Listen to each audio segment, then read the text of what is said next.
Good morning. Welcome to the 20th National Ethanol Conference. My name is Randall Doyle, and I'm chairman of the board of directors for the Renewable Fuels Association.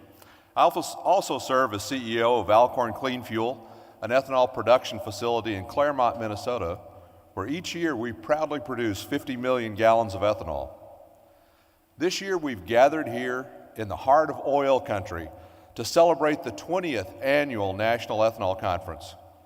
And what a 20 years it's been. The very first year this conference was held, the U.S. ethanol industry produced just over 1.3 billion gallons of ethanol. Over the years, we've seen that number expand and grow to reach a record-breaking 14.3 billion gallons last year. Not only have we produced more today than ever before, we're more efficient, more streamlined, and more influential than ever. Over the next day and a half, we'll hear from many distinguished speakers offering insights into the politics surrounding biofuels, the opening of cellulosic ethanol plants, the expansion of E15 and E85, and more. But this year, we're placing a special emphasis on going global as we look beyond our shores to bring American-made biofuels to international markets. This past year, U.S. ethanol was exported to more than 50 countries as industry professionals traveled to Panama, Peru, China, South Korea, and the Philippines to help expand the reach of the industry and solidify trade relationships. We'll hear today from many who participated in these trade missions, as well as former U.S. Trade Representative Ron Kirk as he delivers the keynote address this afternoon. It's my hope that you'll leave this conference with a comprehensive understanding of the industry, a sense of its goals, accomplishments, challenges, and opportunities. The past 20 years have seen lots of ups and downs, from the implementation of the Renewable Fuel Standard and its expansion 2 years later to the drought that devastated our cornfields in 2012. But we have always endured. This past year in particular, we endured a wide range of attacks, from the billions of dollars spent by the oil industry as they tried to overturn the Renewable Fuel Standard, to the uncertainty brought about by the Environmental Protection Agency's delay in setting up 2014 RFS blending levels.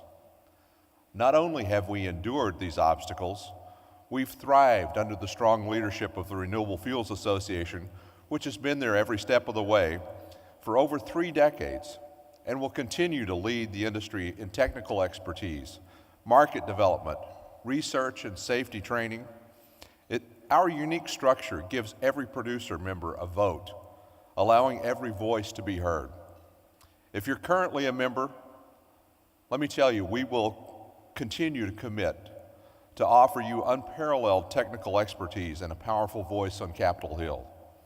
If you're not currently a member, I would encourage you to grab a board member like myself or a member of the RFA staff for more information on how to get involved. On behalf of everyone at the RFA, thank you and welcome. We can't look back at the past 20 years without looking forward to the next 20. To present his vision for the future of the industry, I have the unique honor to present a man who never lacks enthusiasm, a man who is undoubtedly quotable, and a man who was named one of the Hill's top lobbyists of 2014. Ladies and gentlemen, I present to you the President and Chief Executive Officer of the Renewable Fuels Association, Bob Dineen.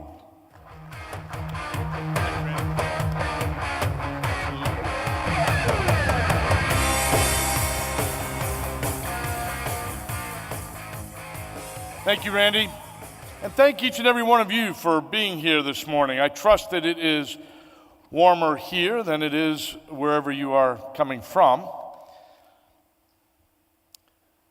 At this event a year ago, an analyst who has followed U.S. ethanol producers since the fledgling days when we were barely a billion-gallon industry clawing to be used by independent gasoline marketers said to me, quote, "My takeaway from this year's conference is that the industry has finally matured." Now, it seemed like an odd comment to me at the time, but as I reflected upon it later, she was absolutely right. The industry had just come through the worst drought in 50 years. wreaking havoc on profitability, but also driving innovation and cost savings at the plant and compelling even more focus on market development here and abroad. We came through it all stronger than ever. For many in the industry, I'm sure they felt like the English dramatist Tom Stoppard, who opined, maturity is a high price to pay for growing up. But those growing pains made us who we are and steeled us for the good times and the bad times ahead. This past year, we experienced the single most profitable year in the industry's history, producing a record 14.3 billion gallons of ethanol, 39 million metric tons of animal feed, 16 billion pounds of CO2 gas, and 2.5 billion pounds of distiller's oil. That's a whopping $39.1 billion in output, reverberating across the entire economy. As a result, in 2014, the U.S. ethanol industry's economic footprint included 84,000 jobs, 295,000 indirect and induced jobs, $53 billion contributed to the GDP, $27 billion in household income, and more than $10 billion in increased local tax revenues. Think further about these numbers for a moment. They provide an insight into the very definition of a value-added industry. In 2014, for every $1 spent on feedstock, the U.S. ethanol industry created $1.83 in clean energy and animal feed. The U.S. ethanol industry has revitalized rural America. It is no coincidence that the past 5 years have been the most successful in the history of U.S. agriculture. From 1997 to 2006, corn prices were below the cost of production, and farmers were reliant on government payments to offset losses. From 2007 to 2013, though, corn prices were above the cost of production, meaning farmers earned their income from the market, not the taxpayer. So ethanol has saved taxpayers on April 15th and saved consumers at the pump every day of the year. But on a deeper level, the value-added signature of ethanol also distinguishes what we do from what the oil industry does. We create value. They extract value. The oil industry trumpets the jobs created by the energy renaissance occurring across the Bakken today. But those jobs run dry as quickly as the wells being drilled. Look at what's happening in towns all across the Bakken today. As the price of oil has fallen, rig numbers have fallen too. Jobs are lost. Communities are abandoned. Just last week, the Department of Labor reported that the U.S. lost 1,900 oil and gas jobs in January alone. That's nearly 10% of the population of Williston, North Dakota, the epicenter of the fracking boom. While the falling price of oil has most certainly squeezed our margins also, we're not abandoning our customers. We're certainly not abandoning our communities. Even in this low oil price environment, ethanol remains the lowest cost octane source on the planet, a value for refiners that can benefit from a 70-cent RIN with every gallon of ethanol purchased, and a critical source of competition for consumers seeking options at the pump. The growth, evolution, and yes, maturity of the ethanol industry were most assuredly on display in three very specific ways in 2014. First, consider that ethanol companies succeeded in 2014 in spite of, certainly not because of, EPA's implementation of the RFS. When in the fall of 2013, the agency proposed reducing the 2014 RVO from 14.4 billion gallons specified by the statute to just 13 billion gallons, a devastatingly negative signal was sent to farmers making planting decisions, marketers weighing whether or not to install blender pumps, to enable E15, and investors determining the efficacy of cellulosic ethanol market opportunities. What might have been possible had EPA not adopted the oil company narrative about the blend wall and allowed the RFS program to work as designed, with RINs providing the market-based incentive to promote investments in infrastructure that would tear down that blend wall. Second, in part because of EPA's failure to promulgate an RVO consistent with the statute and driving the market to higher ethanol blends, the industry turned its market development efforts to increased exports. As the world's largest and most cost-effective ethanol producer, the U.S. industry has solidified its position as the world's top supplier. We exported 836 million gallons of ethanol last year, about 6% of our production, to 51 countries on all 6 inhabited continents of the globe, from Canada to our north, Brazil to our south, the United Arab Emirates in the east, and the Philippines to the west.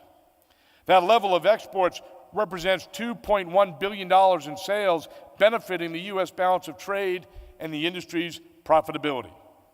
Third, 2014 was the year cellulosic ethanol was definitively commercialized, ushering in a new era of ethanol production technology and silencing the naysayers who have carped about the phantom fuels and pixie dust. Poet DSM, Quad County Corn Processors, Abengoa Bioenergy, and soon DuPont have demonstrated that cellulosic feedstocks can cost-effectively compete in this market by opening commercial-scale facilities. Combined with biogas, a whopping 33 million D3 cellulosic RINs were generated last year, nearly twice the level proposed in EPA's rescinded RVO. The only thing preventing these technologies from exponential growth is Washington's apparent ambivalence about using the RFS as a tool for marketplace change.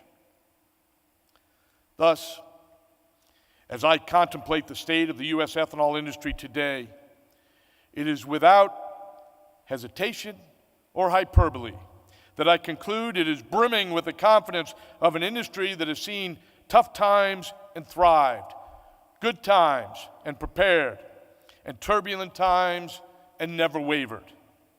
The state of the U.S. ethanol industry is strong. The market today may be challenging, but we have weathered worse than this. Critics may be legion, but we know the facts support us and we will prevail. The government's resolve may be vacillating, but the market is the ultimate arbiter, and we remain the lowest cost liquid transportation fuel on the planet. We are here to stay.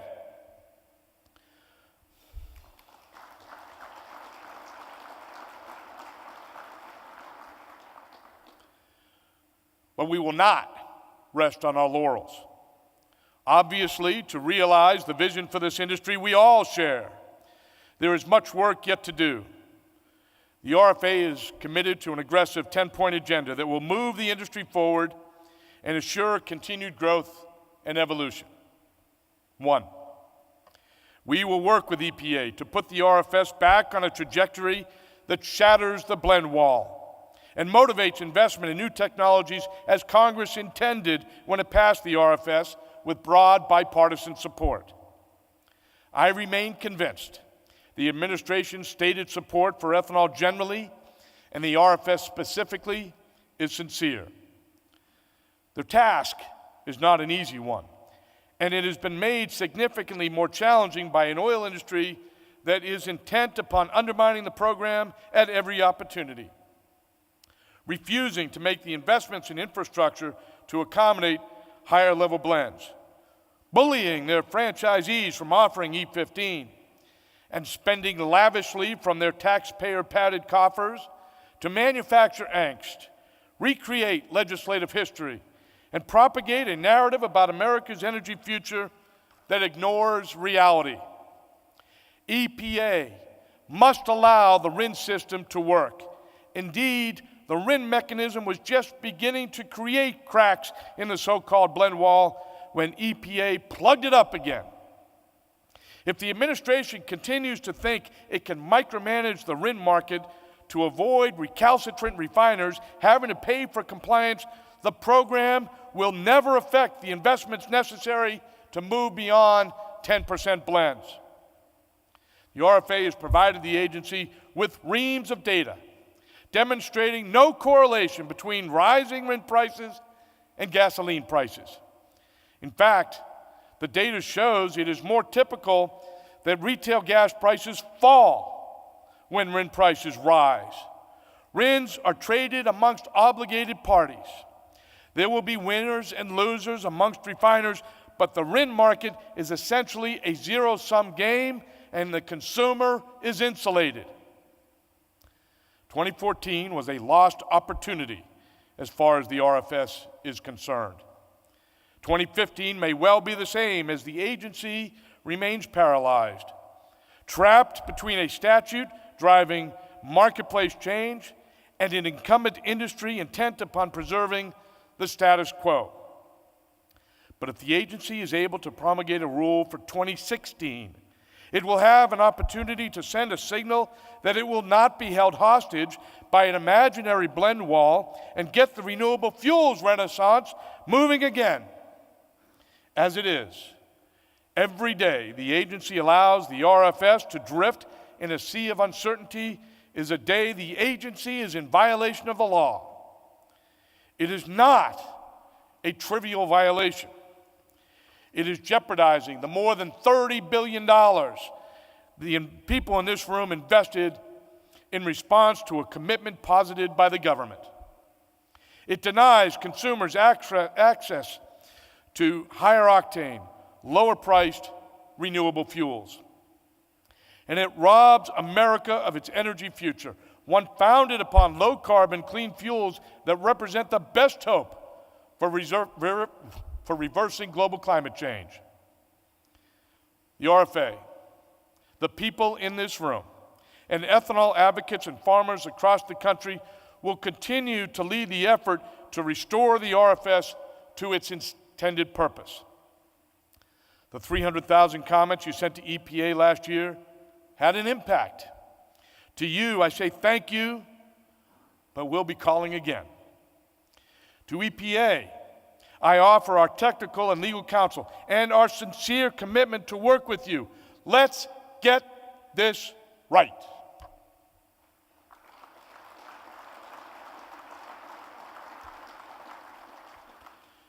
Two, no matter what happens with the RFS, the RFA will continue working to build market opportunities for E15, E85, and other higher level blends. Any marketer willing to offer their customers a choice at the pump has access to the RFA's E15 Retail Handbook and the accompanying advisories, our misfueling mitigation plan required by EPA, technical support for the RFG-SA E15 survey, and regulatory support to navigate a sea of complex state requirements. Heck, we'll even throw in the labels you'll need to be in compliance.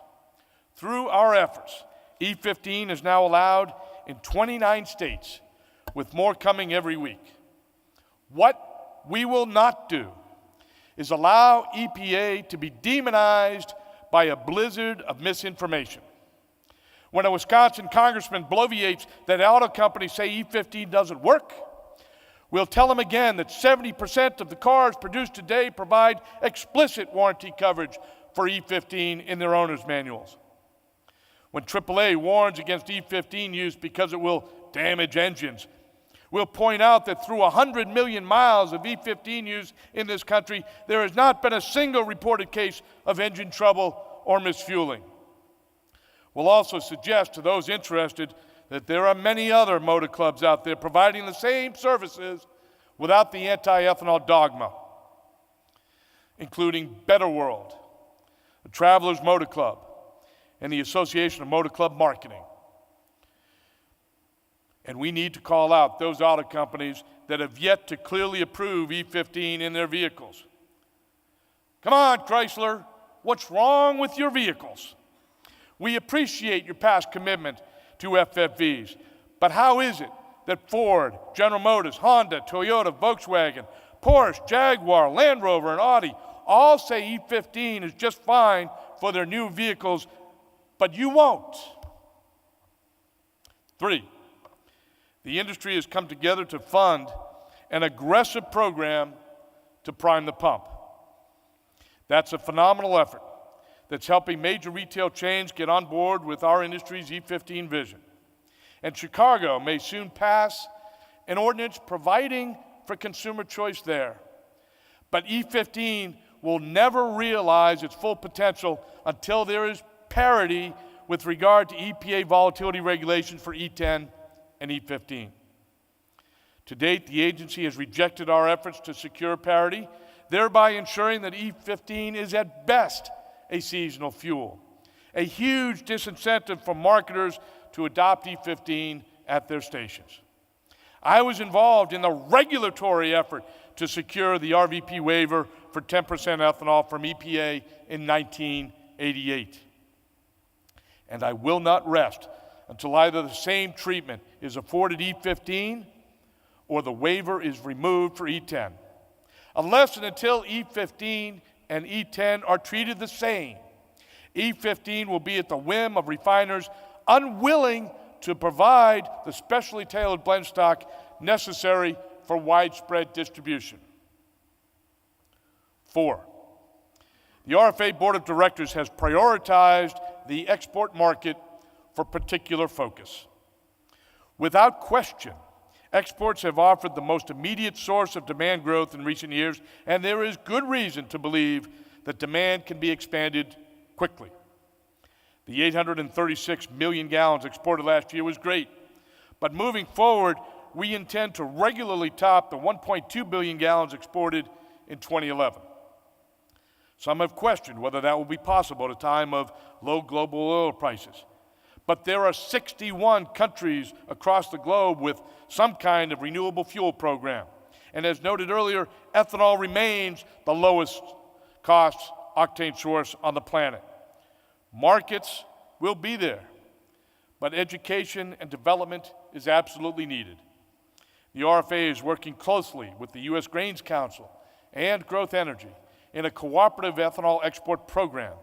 We've already convened trade missions to Brazil, Peru, Panama, the Philippines, Japan, South Korea, and China. More are planned. We will leave no corner of the globe untouched. We will also continue to challenge unfair trade barriers wherever they exist. The most striking example, of course, is the EU's completely unjustified and illegal anti-dumping duty applied to the entire industry, despite no evidence of dumping by ethanol producers having been identified. We have challenged the duty in Luxembourg, but the U.S. government must preserve the integrity of 100 years of international trade law and challenge this nonsensical duty at the WTO. We've been waiting for more than 2 years now. It's time for USTR to finally take action. Come on, Ambassador Froman, it's time to act.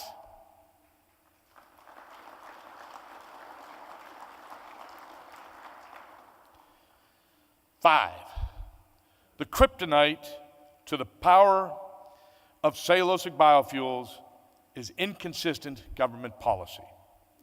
The RFA will continue to work with the Advanced Ethanol Council and others to secure a long-term tax benefit for cellulosic biofuels. Think of the absurdity of our energy tax situation. The oil industry that is well established, highly profitable, and the recipient of a century's worth of largesse from the taxpayer continues to be subsidized with permanently fixed tax incentives to the tune of at least $4 to $6 billion every year. Meanwhile, clean renewable fuels that are struggling to break into the market with new technologies that will provide immense benefit to the nation's energy and economic future struggle to have a production tax incentive renewed every year. The annual drama keeps investors on edge, and it encourages even more money flowing to the incumbent industry. Last December, Just as cellulosic ethanol began production and was finally able to see a tax benefit, Congress extended the lapsed incentive for the balance of the year, meaning it was in place for just 2 weeks before expiring again.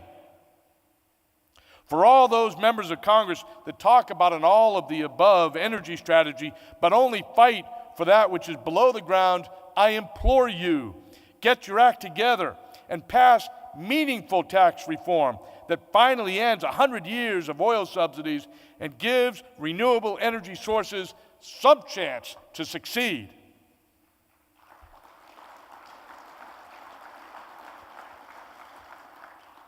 Six, for more than 3 decades, refiners and blenders have used low levels of ethanol, 10% or less, to boost the octane rating and oxygen content of finished gasoline. However, a growing body of research shows that ethanol's distinctive attributes are best utilized when it comprises 20 to 40% of the fuel blend. At 20 to 40%, ethanol can significantly increase the octane value of the fuel to premium gasoline levels or higher, enhancing engine performance and efficiency.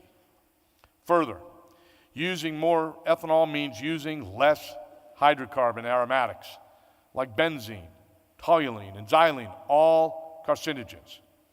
Removing those toxic substances from gasoline greatly improves tailpipe emissions and improves air quality. As a result, mid-level ethanol blends are being referred to as Renewable Super Premium, RSP. Many automakers view RSP, when coupled with optimized engines, as a promising pathway toward compliance with increasingly stringent federal fuel economy and tailpipe greenhouse gas regulations. When paired with downsized, high-compression, turbocharged engines, RSP can provide the same or better fuel economy as gasoline. Indeed, EPA has recognized that RSP, quote, could help manufacturers who wish to raise compression ratios to improve vehicle efficiency as a step toward complying with the 2017 and later GHG and CAFE standards, unquote. The RFA is working with the Department of Energy and other stakeholders to make RSP a reality for future growth. 7, by most accounts, 2014 was the hottest year in recorded history. The administration has determined that climate change represents a real and significant threat to our security. Biofuels represent the best hope of addressing greenhouse gas emissions from transportation fuels today.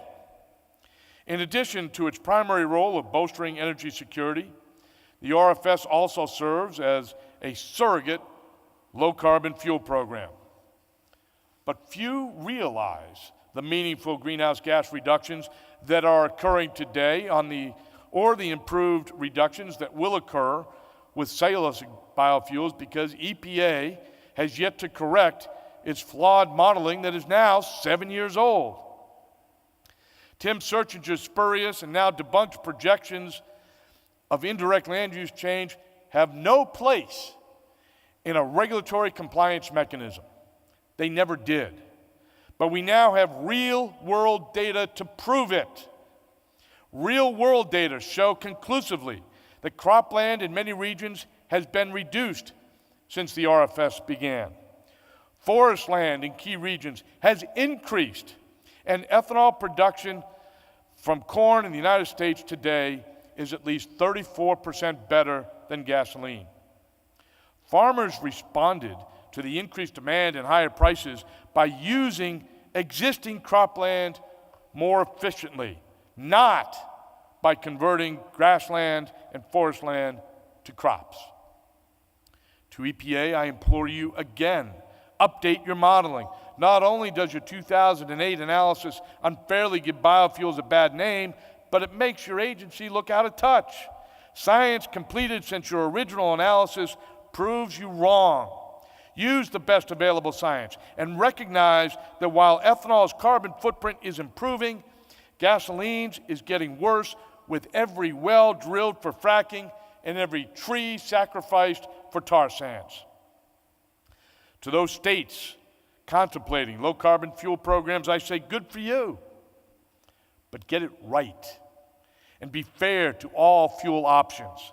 Don't allow the modern-day Malthusians to bully you into scientifically indefensible positions that discourage biofuel use and only sustains the incumbent industry longer.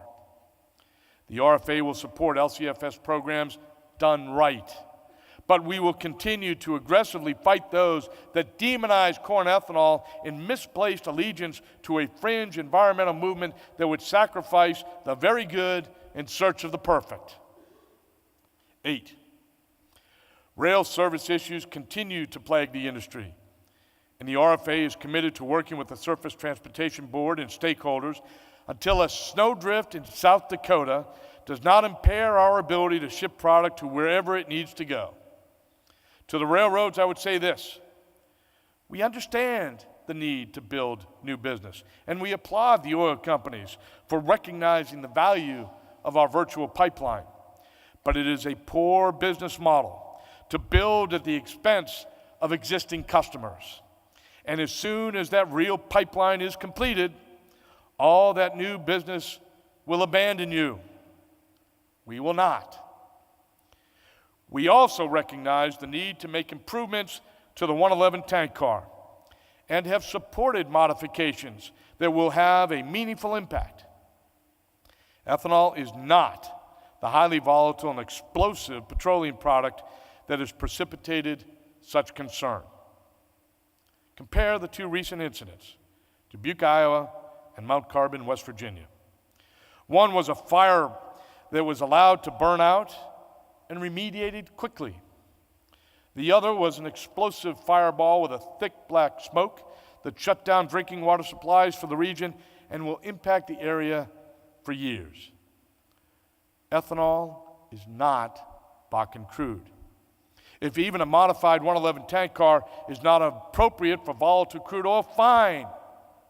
Then prioritize crude oil cars, require those more involved modifications first, and allow the tank industry and the ethanol industry to move forward with certainty. But to the FRA, I'll also say this: the tank car, any tank car, has yet to cause a single derailment. Any effort to address rail safety must start with a careful review of operations and rail integrity. We all need the virtual pipeline. Keep the trains on the tracks.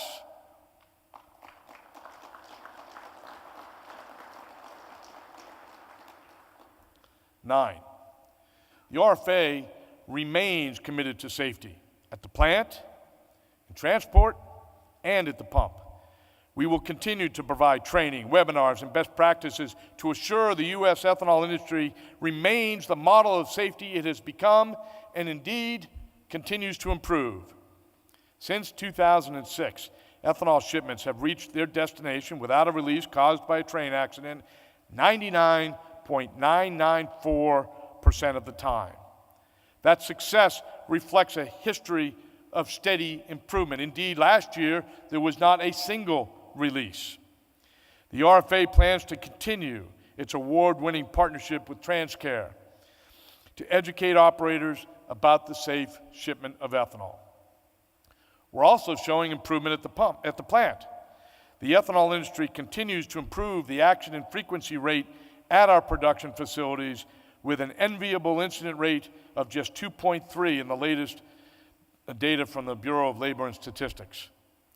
Our safety committee is working to reduce that even further. 10,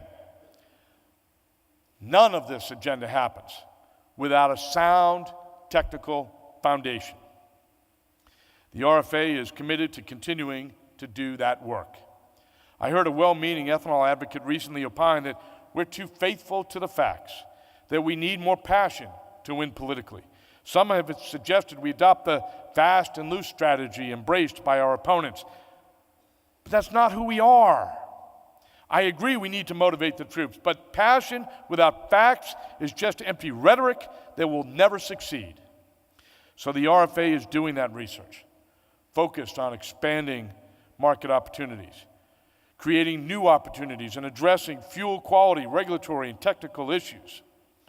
The list of projects this year include, among many more, backcasting and validating indirect land use models, examining the economic impact of removing the 1 pound volatility waiver for E10, providing a critical evaluation of EPA's MOVES model, a detailed assessment of specific export markets, and working with the Department of Energy, a roadmap for the commercialization of renewable super premium. To those RFA members here, I say thank you for allowing us to do this work. To those that are not members, I'll tell you plainly that you need to be involved because the industry needs these technical projects to assure future success. It isn't just the RFA member companies that uses and benefits from the analysis, facts, and data developed through our research projects. It's the entire biofuels industry. Now, it's already clear that 2015 will likely not be a repeat of last year, but that's okay. You are the U.S. ethanol industry. You have been tested by the hottest fire, and you are steeled for whatever comes your way. You see a challenge, and you meet it. You see an opportunity, and you seize it. You see innovation, and you adopt it. You see something wrong, and you correct it. You see a need, and you take action. You are the U.S. ethanol industry. I am proud to be counted among you, and I thank you for what you do each and every day to make America cleaner, safer, and more prosperous. Thank you.